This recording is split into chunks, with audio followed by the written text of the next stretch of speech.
Urang ngukur jalan ubar titingkuheun cicing di imah. Assalamualaikum Neti. Geus sora ayeuna mah urang rada lemah lembut heuh bes. Lain kuna naon ieu urang geus sorana peuting. Ariwang misi mata kahudangkeun tatangga. Tawa ngareureuwas anu keur ngurilingan imah. Kapan eta sok aya nu ngararonda geuningan besti. Mat ulah ibur mun aya nu gorok-gorokan eta budak urang geus karerek ih meni gararade. Cenah ieu teh minangkana mapang bagea ti bapak budak. Meh batur mah kapan liburan teh aya nu ka kaler aya nu ka kidul, nu ka pantai aya nu ka gunung, aya nu ngojay geus sagala rupa we. Heueuh kapan ieu mah ngarumasakeun maneh ku ieu. Inditan kan udara deukeut we oge meh kot geus nyarerit cungcurungan. Kabelah bujur teh kana behel, sabelah kana jok. Tak ieu karek numpak sagereleng oge geus diturunkeun. Pan cenah geura parasan singkot wara reg masaringkok sewa. Atuh kapan cek yang biasana oge samangkok ieu. Geus sining masing hayang keneh ge jadi 2 mangkok sugan mah. Abes di dieu we minangka nu pangdeuketan jajan baso teh. Tempatna teh dina bibir pisan situ Cibeureuh. Ieu beneran keur pinu pas urang sup ka dieu teh. Tambah budak ieu kot sok marojengja Gusti teu dadak cicing. Katinggaleun si sanguna nama ku mekal ti imah. Kapan kitu ngameh karasa we samagdana anu inungna urang ngacik heula singkot moronyoy. Telan wis daseum teh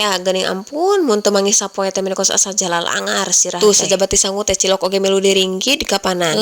Eta cilok anu saban poe geuning aya keneh. Urang duetkeun we ayeuna mah teh jeung baso. Mat ulah parasea nya dina beuteung. Nya sangu nya mie nya cilok geus we pokona mah komplit dina beuteung teh.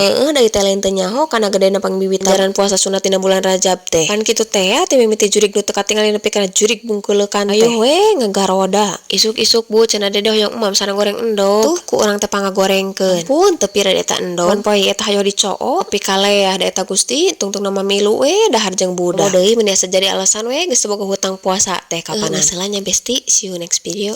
Bye bye.